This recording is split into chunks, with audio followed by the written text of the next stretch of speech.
The Mule's Folly was a slow ship by anyone's standards. Built for structural cargo and heavy system diagnostic runs, it wasn't built for speed, comfort, or aesthetic value. It looked like a floating toolbox with engines and smelled faintly of burnt lubricant and synthetic cheese, neither of which were stored on board, but both of which had been absorbed into the air vents years ago. Its current mission was a simple one: deliver replacement reactor dampeners and a portable hydraulic gantry to a minor mining operation on the edge of civilized space. A route so dull, it didn't even rate a risk classification above mild boredom. For the first 2 days of the journey, the 5-person crew had filled the time with idle diagnostics, holovids, and an extremely heated debate over whether the second inversion of gamma time counted as actual science fiction or just very pretentious metaphysics. Then the noise started. It came in over the secondary comms band, just under the standard GC broadcast threshold, low enough not to trigger automated interference protocols, but loud enough to worm its way into the edges of every system the Folly used for passive reception. It began with a low, distorted pulse, 2 beats, followed by a momentary burst of static. Then, after exactly 47 seconds, a piercing electronic shriek. Not a siren, not an alert, but a frequency that sounded like someone had digitized the sensation of biting into tinfoil. Every 47 seconds, it slipped into navigation pings, bled into diagnostic overlays, echoed faintly beneath the ship-wide comms, and somehow, against all logic, managed to disrupt Holcroft's offline jazz archive. Even the ship's internal clock began to stutter, running 4 milliseconds fast, then slow, then fast again. At first, the crew assumed it was a temporary glitch, an old signal bouncing off an orbital remnant, or a bad echo from a low-tier relay node. But it didn't stop. It didn't even waver. By the end of the first hour, they had tried every comms filter, signal scrambler, and directional nullifier in the ship's database. Nothing worked. The signal was weak, but persistent, like a fly that somehow kept reappearing no matter how many windows you closed. "Can we isolate it?" asked Vin, the junior systems tech, whose right eyelid had begun to twitch every time the squeal came through. "Isolate it!" snapped Holcroft from the helm. "I want to murder it." "Technically, it's probably a malfunctioning distress loop," offered Chen, their comms specialist, scrolling through a tangle of corrupted header data. "Old Escher beacon from the identifier stub. Looks like it's been broadcasting for, stars. Weeks." Holcroft swiveled her chair around slowly. "Weeks?" "Yeah. No active distress flag, but the ID's a mess. Might be stuck in a self-test cycle." Another shriek echoed through the deck. The lights dimmed for half a second. Someone in the galley swore. Holcroft exhaled. "Is there a shut-off signal?"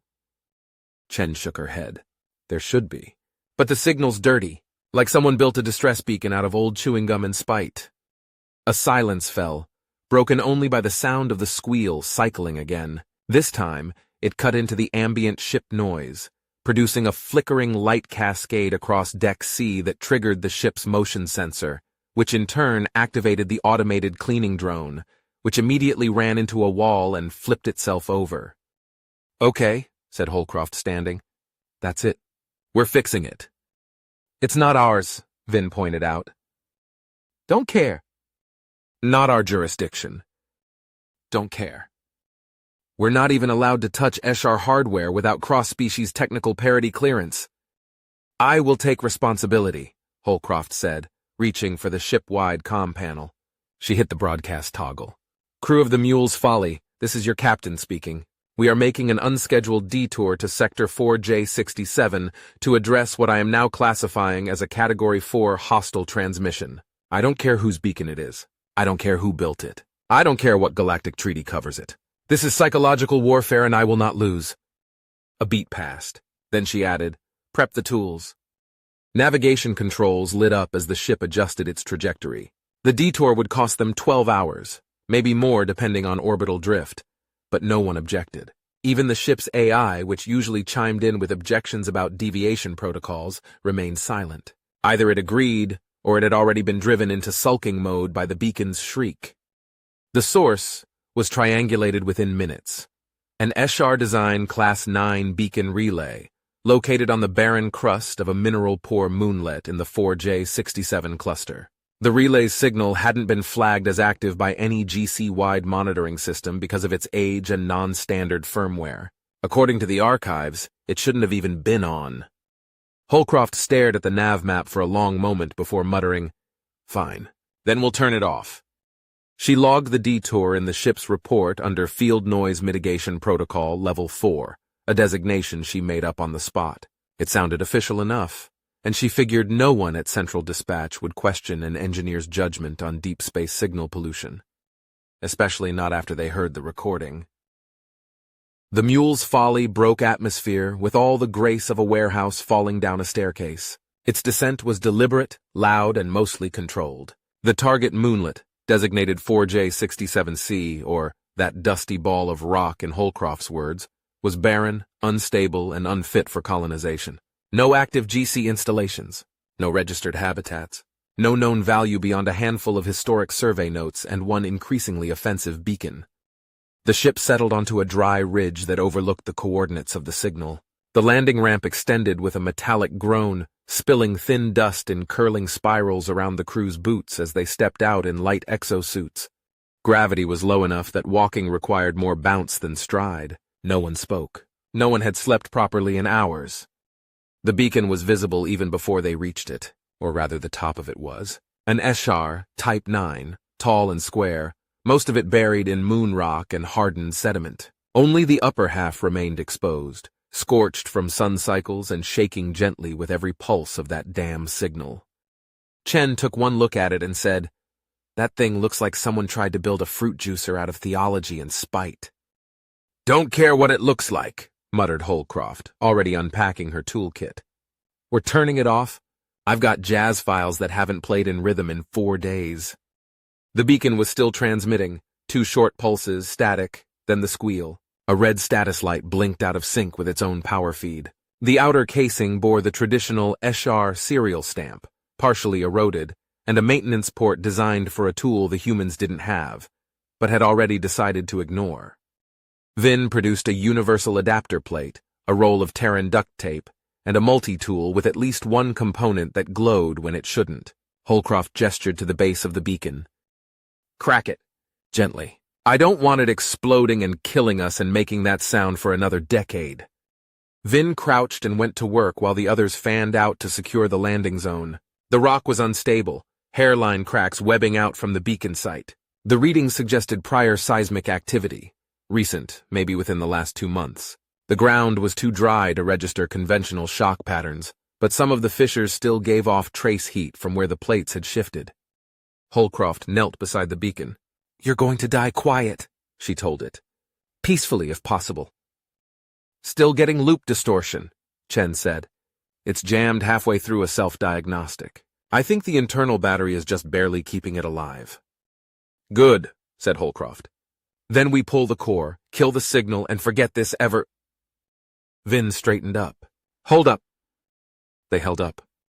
Vin was staring at his scanner. It was old, patched together with scavenged circuit boards and leftover project housing, but it was accurate. And right now it was displaying 6 small thermal profiles beneath the surface, low and clustered, like a pocket of warm breath trapped under stone. "Is that life?" Holcroft asked. "Steady heat. Humanoid shapes, not moving much, about 15 meters down." Chen ran a parallel scan, and her results matched. No movement but alive, barely. The beacon had buried the lead. It wasn't just malfunctioning, it was sitting on top of something. Something with a pulse. "Full subscan," Holcroft ordered. They ran the sweep. The image that came back was crude, built out of old equipment and guesswork, but the lines were unmistakable. A small subterranean structure, no larger than a maintenance shed, walls reinforced with what looked like adaptive composite mesh, collapsed roof, no access hatches visible from the surface. It was an Eshar survey station. The thermal signatures were inside. "Son of a vacuum," Holcroft muttered. "They're trapped." "The beacon must have been knocked into loop mode when the quake hit," said Vin. "They never got a distress out, just the test sequence." "Who buries a bunker and doesn't give it a proper antenna?" Chen muttered. "The Eshar," Holcroft said. and I am not leaving people to die under a faulty ringtone. The signal was no longer annoying, it was now personal. Holcroft keyed the ship. Send down power shunts, the second pack of breachers, and the spare venting kit. What's happening? Came the voice of their engine tech from above. Emergency rescue, Holcroft replied, with extra duct tape. They rerouted the beacon's internal power into a salvaged GC booster cell, hot-wired the diagnostics loop into a ventilation bypass, and fed a slow trickle of energy into the underground life support circuits. Almost immediately, the thermal signatures grew more distinct. Stronger heartbeats, mild movement. Vin, I want that emergency hatch now.